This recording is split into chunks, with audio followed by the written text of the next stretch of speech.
মানিকগঞ্জ এক আসনে সাবেক এমপি এম নাইমুর রহমান দুর্জয়কে বৃহস্পতিবার দুপুরে আদালতে হাজির করে পুলিশ। বৈষম্য বিরোধী আন্দোলনে গুলি ও বিস্ফোরক আইনের মামলায় তার 10 দিনের রিমান্ড চাওয়া হয়। কড়া নিরাপত্তার মধ্যেও আদালত চত্বরে ছিল উত্তেজনা।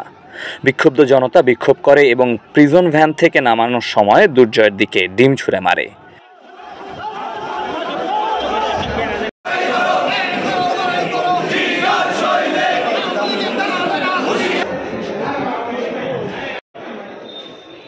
শুনানি শেষে বিচারক 4 দিনের রিমান্ড মঞ্জুর করেন এবং কারাগারে পাঠানোর নির্দেশ দেন।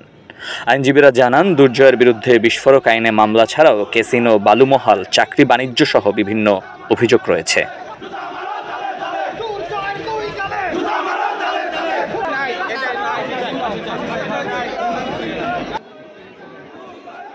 (2014 ও 2018 সালে মানিকগঞ্জ এক আসনের নৌকার প্রতীকে এমপি হন দুর্জয়।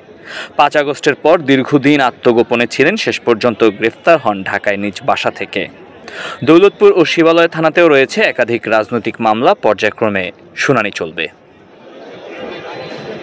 ছাত্র বৈষম্য বিরোধী আন্দোলনের ছাত্রদের যে বাসস্ট্যান্ডে যে সমবেত হওয়া শান্তিপূর্ণ সমাবেশ, সেইখানে গুলি করা, আগ্নেয়াস্ত্র গুলি করা এবং শটগান দিয়ে, রিভলভার দিয়ে, পিস্তল দিয়ে গুলি করাটা এবং এই গুলির এই অস্ত্রের যে যোগান্ততা আজকের আসামি 13 নম্বর এমপি। এবং নট অনলি দ্যাট, এই 4 তারিখের আগে 3 তারিখে রাতে ডিসি সাহেবের বাসায় একটা মিটিং হয়েছে। সেখানে কে কীভাবে আঘাত করবে, কে অস্ত্র দেবে, কে কোথা থেকে হামলা করবে, এই ডিসিশনে সে মাত্র 4 জন লোক ছিল, তার মধ্যে যে মূল পরিকল্পনা ছিল সে।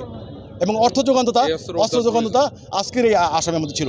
এই বিষয়ে আমাদের প্রচুর আমরা বিজ্ঞ আদালতকে আমরা বলেছি, বিজ্ঞ আদালতের বিবেচনা করে সেই বিষয়ে 4 দিন রিমান্ড দিয়েছে। জনতার একদম আপনার তৃণমূল পর্যায়ের থেকে একটা অভিব্যক্ত হলো যে দোষীরা যেন দৃষ্টান্তমূলক শাস্তি পায়।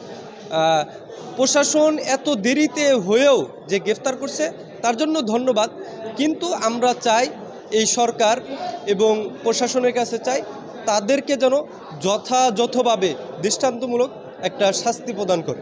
সেখানে আজকে আসামি, বিশেষ করে আজকে ওই 4 তারিখে যে শান্তিপূর্ণ ছাত্রদের উপর যে আন্দোলনে যে উপর গুলি করেছে, এই গুলির সমস্ত অস্ত্র যোগানদাতা ছিল আজকের আসামি নাইমুর রহমান দুর্জয়। শুধু তাই না, ওনার অতীতে অনেক কিছু আছে।